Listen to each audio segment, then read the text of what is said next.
It's April. It's the month of the NFL draft, and we don't really know who is making the final call for the New England Patriots. We don't know who is deciding who they're going to pick, where they're going to play, who has the final say on player personnel. We don't know. On paper, it's Eliot Wolf. He's technically the general manager of the New England Patriots. Then Mike Vrabel comes in here. He had a whole lot of sway in Tennessee, and he's clearly the alpha in that room. Maybe he's making the decisions. Oh, also, he brings in his guy, Ryan Cowden, who was his player personnel guy in Tennessee. Maybe they're making the decisions and they're the brain trust. But then the Patriots assure us, no, it's Eliot Wolf. Trust us. Well, the first thing was we hadn't heard from Eliot Wolf really at all as Patriots GM. He's been like J.D. Salinger. You can't get a hold of the guy. No one, you barely know what he looks like, let alone what he sounds like. And clearly this week, there's been a concerted effort from the Kraft family to put Eliot Wolf in front of the camera. Let's have him out there. He talked with Kay Adams on her NFL Network show this morning. He talked one-on-one with Mike Felger yesterday. Of course, Felger talked to Mike Vrabel as well. And I would say we're not any closer to knowing who makes the decisions, but unfortunately for the Patriots and their PR, I think we do know who's making the decisions with the New England Patriots, because when he was pressed about it yesterday, it was, hey, what's this relationship like? It's got to be awkward. And Eliot Wolf did not do anything to prove to us that it's not awkward and that there's not a ton of question marks. Is it awkward at all? Because you still have the title. You still have the say. New coach is in town. He's going to have to get what he wants, but you still have the final say. Has that been awkward at all? No, it hasn't been. And how could it not be awkward? And I'm sure it will be at some point. But we've seen things. It's not like we agree on every little thing, but the disagreements that we've had have been productive, and they've resulted in some good dialogue. And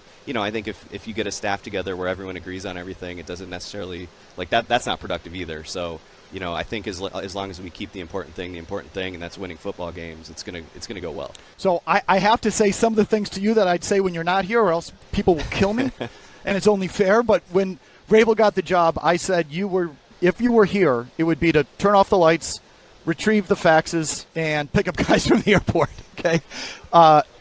It's more than that? Yeah, I certainly hope so. I mean, I don't even know where the fax machine is if we have one. No, it's been good. We've all been working together, and I think our free agency class, again, no one's trying to win in March, but the amount of needs that we had, we feel like we filled some of those and made the team better. So I think we're just heading in the right direction. Who is this guy?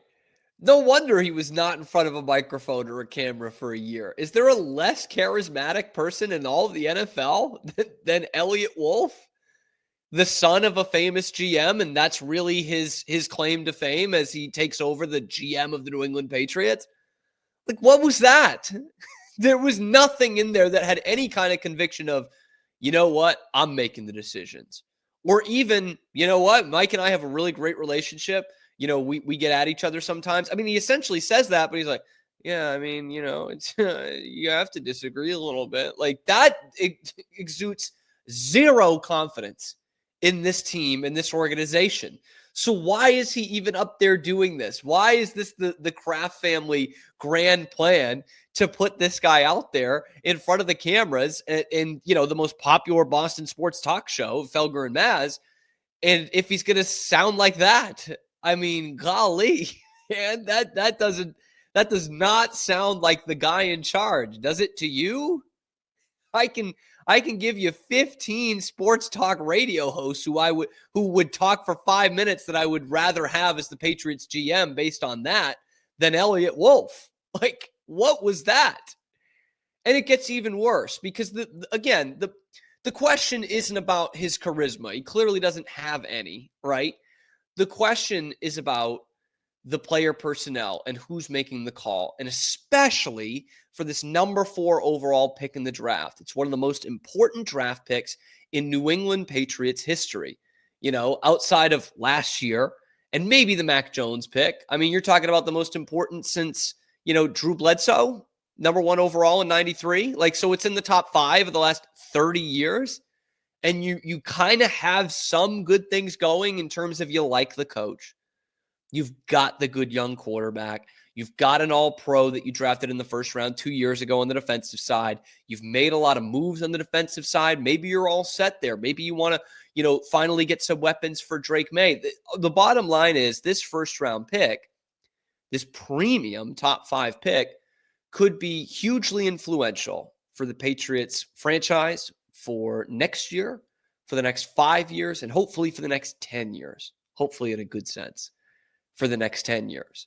This is one of the most important picks in Patriots history. And here we are, the month of the draft here, like 4 weeks away. And Lord only knows who's making that pick. Because when Eliot Wolf sat down with the incomparable Kay Adams, he doesn't have the greatest answer in the world. What's sexier?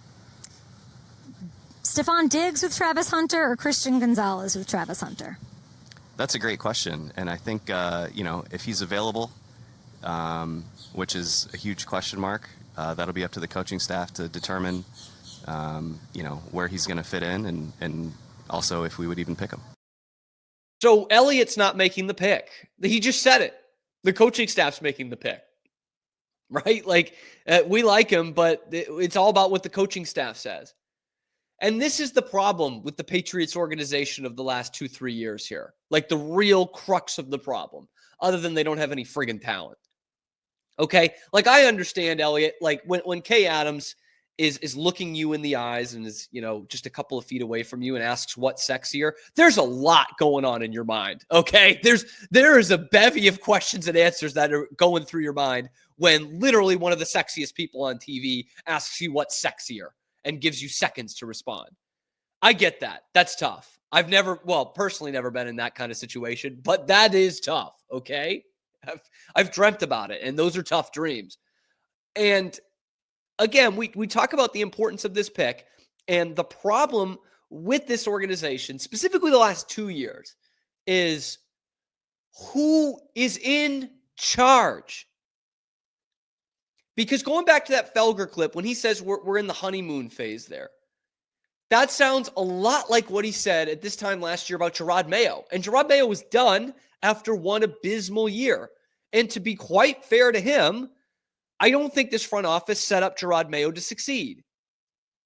Looking back at that, you remember in training camp, they asked Gerard every day, what's Drake May's development like? When is Drake May going to be the starter? And he would continue to say, that's not my call. Remember that? That's Alex Van Pelt's call. And everyone who follows the NFL with any kind of casualty says, wait, really? Because in my NFL, it's not. In the NFL that we see everywhere, in the other 31 markets, it's not. It's the head coach who decides who the quarterback is going to be. The offensive coordinator is going to help them. They're going to call the plays most of the time. But the head coach decides who that's going to be. And in just about every other sport and most football teams, when you come to draft time, the general manager is the one who is making that pick and deciding on who that's going to be. But once again, not with the Patriots. Maybe that is the Patriot way now, where the OC picks who the starting quarterback is. And the head coach, who is not a GM, because that is the case in a lot of other markets, the head coach who is not the GM, who brought in his own player personnel guy, they're going to be the ones making the pick. Doesn't that sound a little weird coming off the tongue from Eliot Wolf? Obviously, the coaches are going to look at what position he's better at. Travis Hunter, I mean. But they're also going to make the pick. This is bad. This is not a good situation for the Patriots, which we've said about pretty much every situation they've been in the last 2 years. It's just, this is the biggest drop off from the Patriot way that we saw back in the Belichick days, which was not that long ago, right? Good, bad, or indifferent, however the team was, you knew who was in charge. You knew where the buck stopped. And now it's anyone's friggin' guess. Eliot Wolf, Mike Vrabel, Ryan Cowden, Robert Kraft, Jonathan Kraft, Jelani Tavai. Who the fuck knows? Who knows who's making the decisions? I don't know, man. It's not a good look for this team. It's not a good look for the entire organization. It's not a good look for Boston sports. And to just hear this continue to go, who's making the decisions? Shit if I know. But putting him out in front of the cameras and behind a microphone was not a good idea. And so me sitting here the last year saying, why haven't we heard from this guy? We don't even know what his voice sounds like. I'm willing to take that back, or at least understand why the Patriots didn't put him out there, because this was not great. This was not great at all. And it reinforces the idea, the rumor, that Eliot Wolf could well be gone by the time the draft is over. And again, NFL teams do that. I don't really understand it, but they say it's because this guy's been scouting. I don't know. I don't know. I think I'd rather have the alpha Mike Vrabel making the calls rather than the nepo baby who can't tell us who's in charge. Anyway, let me know what you guys think down in the comments below. Be sure to like and subscribe. Only about 10% of you that watch the videos are actually subscribed. We're bringing you nothing but Boston sports content 5 days a week. And we're doing it live on YouTube every weekday, high noon Eastern time, and then wherever you get your podcast. Check out the other videos on the channel. I'm Cam Stewart. Zach Burke keeps us on the air every weekday.